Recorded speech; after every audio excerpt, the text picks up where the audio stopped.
Officer 3 सवालों के जवाब ढूँढ रहा होता है कि जो एप्लीकेंट है वो क्या जेन्युइन टूरिस्ट है, और जो आपके जो फंड्स हैं वो क्या जेन्युइन है और सफिशिएंट है। तीसरा सवाल वो का जवाब वो ढूँढ रहा होता है कि क्या ये यूके से बंदा वापस आएगा कि नहीं आएगा। अगर उसे तीनों सवालों के जवाब मिल गए, क्लियर हो गए, तो भाई आपके जो अप्रूवल के जो है आपके चांसेस हाई हो जाएंगे। तो friend, hello guys, welcome back to free to travel. आज की अपडेट बहुत इंपॉर्टेंट है। 2026 में इंडिया से यूके के काफ़ी लोगों के टूरिस्ट वीज़ा जो है अप्रूव हो रहे हैं। इस समय जो है मैं अपने क्लाइंट की बात नहीं कर रहा, ये ओवरऑल ट्रेंड इस समय चल रहा है 2026 में।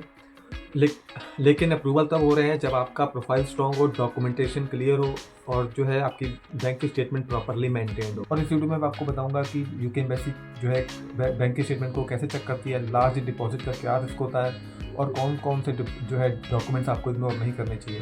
तो इस वीडियो को आप एंड तक देखो। तो अभी जो ट्रेंड चल रहा है 2026 में, अगर आपका प्रोफाइल जेन्युइन है, आपकी जो इनकम आपकी स्टेबल है और आपकी डॉक्यूमेंटेशन आपकी कंप्लीट है, तो भाई इस समय जो अप्रूवल है वो काफ़ी स्मूथ आ रहा है। अभी जो रिफ्यूज़ल जिनकी आ रही है उनके अलग रीज़न है, तो वो भी मैं आपको एक्सप्लेन कर देता हूँ। और रिजेक्शन जो मेनली उन लोगों की आ रही है जिनकी बैंक की स्टेटमेंट इनकन्सिस्टेंट है, और इनकम और फंड्स जो है मैच नहीं हो रहे, और जो है लास्ट मोमेंट पर जो है हैवी अमाउंट जो है डिपॉजिट करना और उसका कोई एक्सप्लेनेशन ना देना।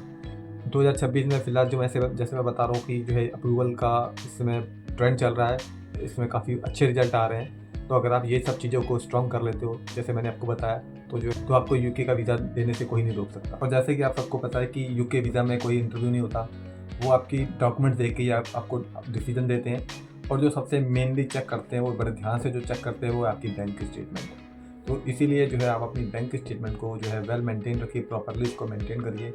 कोई हैवी जो इसमें आप डिपॉजिट ना करिए अमाउंट को, ताकि लास्ट मिनट पे अगर आप कोई हैवी जो है अपना डिपॉजिट कर रहे हो कोई अमाउंट, तो उसका आपको एक्सप्लेनेशन भी देना चाहिए कि आपने आपने ये चीज़ बेची, प्रॉपर्टी बेची या कार बेची, तो उसका वाइस आप लगा सकते हो। प्रॉपर्टी बेची तो उसका डीड लगा सकते हो। कोई भी जो भी आपने जैसे कोई भी चीज़ बेची, तो उसका आप एक आपको प्रूफ देना चाहिए। अब से आपने प्रॉपर्टी बेची तो उसका सेल का डीड लगा सकते हो, और अगर कार बेची तो उसका आप इन्वॉइस लगा सकते हो। तो ऐसी कई जो भी चीज़ आप बेचते हो, तो उसका प्रूफ साथ में लगा सकते हो और बता सकते हो कि ये अमाउंट जो है, इस अमाउंट का जो सोर्स यहाँ से आया है, और ये मैंने जो बेचा है, ये मेरे पास उसकी रसीद है। जो भी आपके पास प्रूफ है, तो वो साथ के साथ आपको लगाना चाहिए। ऐसे ही लास्ट टाइम एक बार हुआ था, एक क्लाइंट था जिनका मैंने वीज़ा अप्लाई किया था यूके का। तो उनका जो है लार्ज अमाउंट डिपॉजिट हुआ पड़ा था, बट उसके लिए वेल एक्सप्लेन किया गया उनके कवर लेटर में, प्लस उनके वीज़ा एप्लीकेशन फॉर्म में, और उनका वीज़ा मिल गया। कम से कम 3 से 4 लाख रुपए उनके जो है लार्ज डिपॉजिट था 6 महीने की बैंक की स्टेटमेंट में, बट उनको वीज़ा मिल गया क्योंकि एक्सप्लेन कर दिया गया था। साथ में जो प्रूफ थे, जो अमाउंट आने के सोर्स ऑफ इनकम के या सोर्स ऑफ जो फंड था, उसके प्रूफ लगाए, तो उनको वीज़ा जो है मिल गया था। तो अभी उन्होंने फिर से एक गलती की। अभी उन्होंने दोबारा से जब वीज़ा लेना चाहा, तो उन्होंने अपने बैंक की स्टेटमेंट में लार्ज अमाउंट को डिपॉजिट कर रखा था, जिसके बारे में उन्होंने नहीं बताया, एक्सप्लेन नहीं करवाया। उनका वीज़ा रिफ्यूज़ हो गया। तो यही मैं आपसे कहना चाहता हूँ कि बैंक की स्टेटमेंट को ही यूके बहुत क्लोजली देखता है, तो उसको आप बड़े ध्यान से, अगर आप ऐसी कोई चीज़ करते हो, तो उसे आप बड़े ध्यान से जो है उस चीज़ का एक्सप्लेनेशन दो। या फिर जो है अगर आपने कुछ भी ऐसा नहीं किया, तो आपकी जो इनकम जो है आपके फंड से मैच करनी चाहिए, आईटीआर से मैच करनी चाहिए। और एक चीज़ मैं आपके साथ और शेयर करूंगा कि अगर आप सैलरी लेते हो, तो आपके अकाउंट में सैलरी क्रेडिट होनी चाहिए, वो विजिबल होना चाहिए। तो उनको नज़र आना चाहिए कि आपके अकाउंट में सैलरी आ रही है 3 महीने की बैंक की स्टेटमेंट में या 6 महीने की बैंक की स्टेटमेंट में। अगर आप बिज़नेस करते हो, तो बिज़नेस की ट्रांजैक्शन रेगुलर नज़र आनी चाहिए। तो इन सब चीज़ों का आपको ध्यान रखना पड़ेगा। इसके अलावा जो है, आपने जैसे मैंने बताया कि लार्ज अमाउंट अगर आपने लास्ट आवर में या लास्ट मोमेंट पे आपने जमा कराया, तो उसको वो करवाना गलत नहीं है, बट उसका एक्सप्लेनेशन अगर आप नहीं देते हो, वो आपका एक रीज़न हो सकता है आपके रिफ्यूज़ल का। तो एक्सप्लेनेशन जो है बहुत ज़रूरी है, चाहे वो आप कवर लेटर में दो।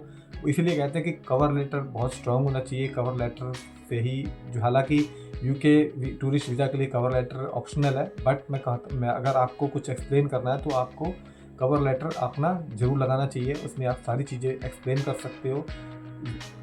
जो इनका वीज़ा एप्लीकेशन फॉर्म होता है, उसमें भी एक्सप्लेन कर सकते हो। बट अगर आपको लग रहा है कि वीज़ा एप्लीकेशन फॉर्म में कई जगह जो है इतना ज़्यादा आप पैराग्राफ नहीं लिख सकते, इतनी जगह नहीं होती, तो आप उसको एक कवर लेटर में ये सारी चीज़ें आप अपनी एक्सप्लेन कर सकते हो।